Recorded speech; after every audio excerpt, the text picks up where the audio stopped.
Hi. I hope you guys had a wonderful, wonderful day.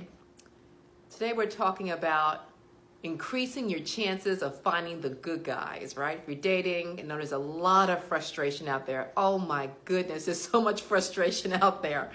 And so this keeps coming up. And so I really want to share with you what I learned from such a good friend of mine.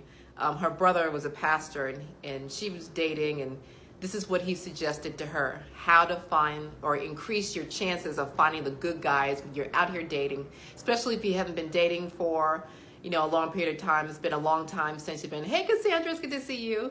Especially, hey, Latanya, it's good to see you too. Especially if it's been a long time, if you were in a long-term relationship and it's been a long time since you've been out in the dating scene, or you've taken a break from dating because you might have been just discouraged, or there were other things that took up your time. Maybe you were taking care of a sick parent, something like that. But anyway, for some reason you're getting back into the dating scene, and there's so much frustration because there's a lot of women out here who are saying, online dating is difficult because the quality of men that they're finding is nothing to write home about.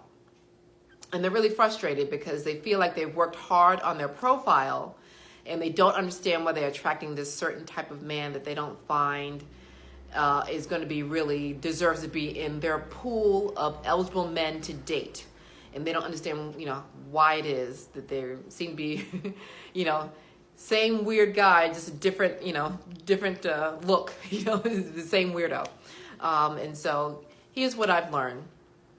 As far as dating is concerned, it's better to obviously get referred to, by someone, and not necessarily being set up on a blind date, but, just, have friends in common.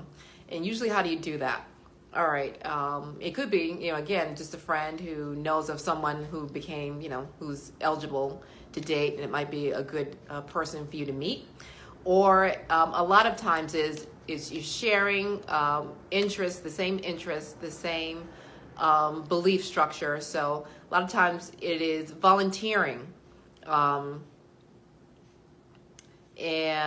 that's okay, Latanya, that's fine, no problem. A lot of times it's volunteering. And so if there's things that you like to do in your community, like volunteering for tutoring kids, or volunteering for coaching on sports, or volunteering on in your church, doing certain things, whether you like kids ministry, whether you like altar service, whether you like the prayer team, whatever it is, you get to observe that person.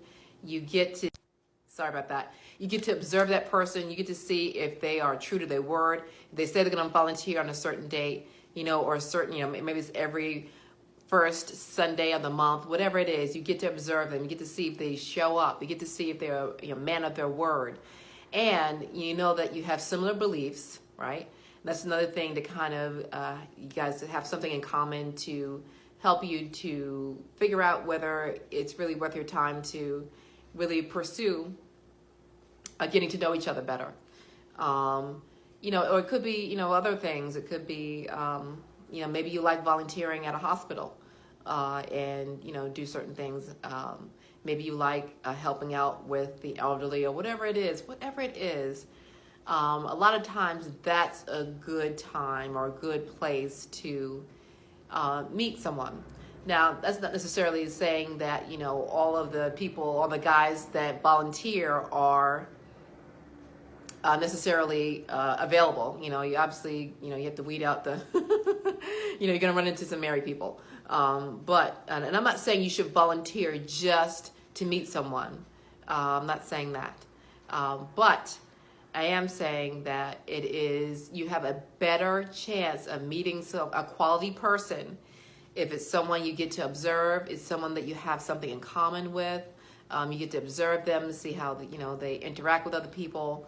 And they'll also get to know other people within the group, so you can, pull someone aside and say, hey, what do you think about this person? Or, how's this person in this particular situation? Or how long has this person been volunteering here, or, or serving here?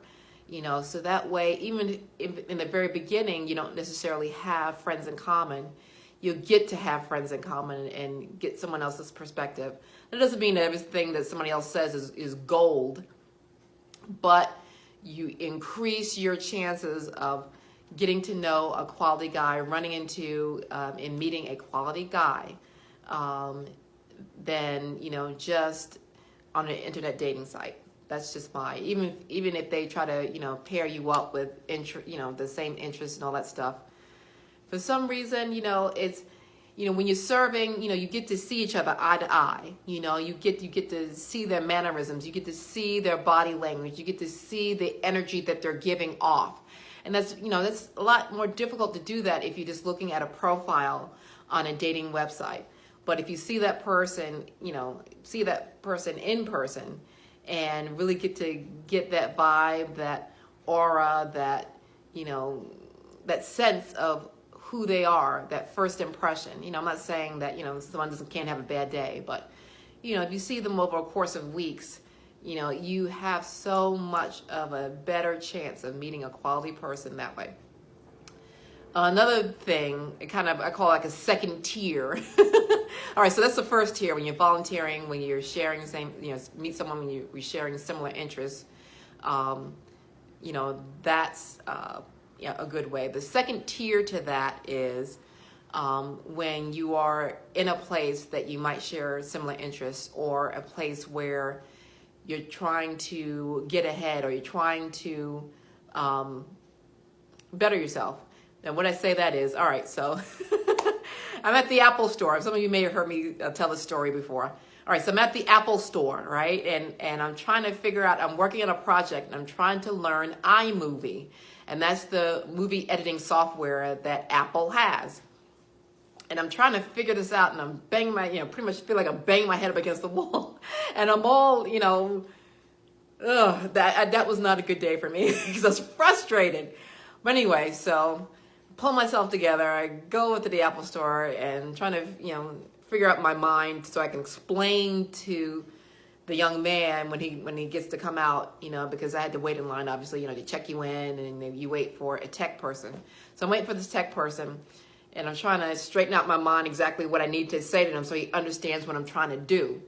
And sure enough, I get approached by, you know, nicely dressed gentleman. He gave me his business card. He was in, you know, he was in sales, but he was one of the managers for a sales group. And that didn't end up going anywhere because I was in another relationship at the time. But, you know, I was in a place that's, you know, technology driven, people who are driven, people who are working on different projects, people who are upgrading their computers for different reasons, a lot of times for business reasons. So you're more likely to run into someone who, you know, maybe in your age group, who is more business minded, who is more goal oriented, who is more, you know, progressive thinking. And so that's the second tier. You know, you're in a place where you're trying to get a project done, and you know, you're trying to move forward, and you meet other people who are most likely trying to do the same thing.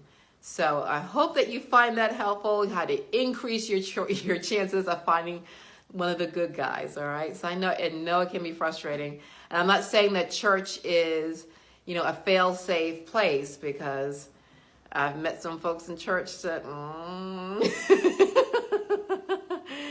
you know, you have to look at it with a suspicious eye, okay? But you absolutely, I've found that even just from personal experience, and then from talking from other people too, from personal experience. And, you know, again, the relationship that I'm in now, my sweetie, you know, I met him at church, and we met serving in the singles ministry. And we ended up serving, we have a friend in common, and our friend asked us to serve on her particular ministry at the time.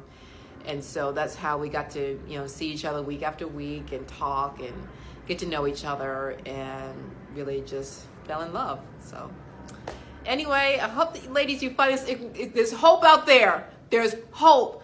Be encouraged. Be encouraged.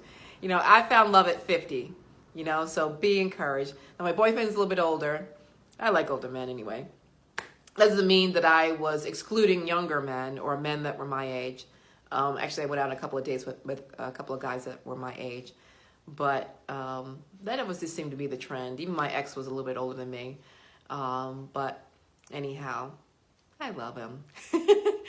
So stay encouraged, ladies, and just keep pressing in, and keep praying, keep showing up, keep doing the things that you like to do, because if you meet a guy and you're already doing what you like to do, you're already in a good mood, right? And you're already on the right track. So absolutely do that. And so tomorrow we'll talk again more about first dates, because tomorrow, it's Thursday, you might be thinking about, what you're going to do for the weekend. So absolutely, that's going to be the dating issue tomorrow, is expectations and how to prepare for that first date. All right, so take care, ladies. Enjoy the rest of your evening. Have a good dinner.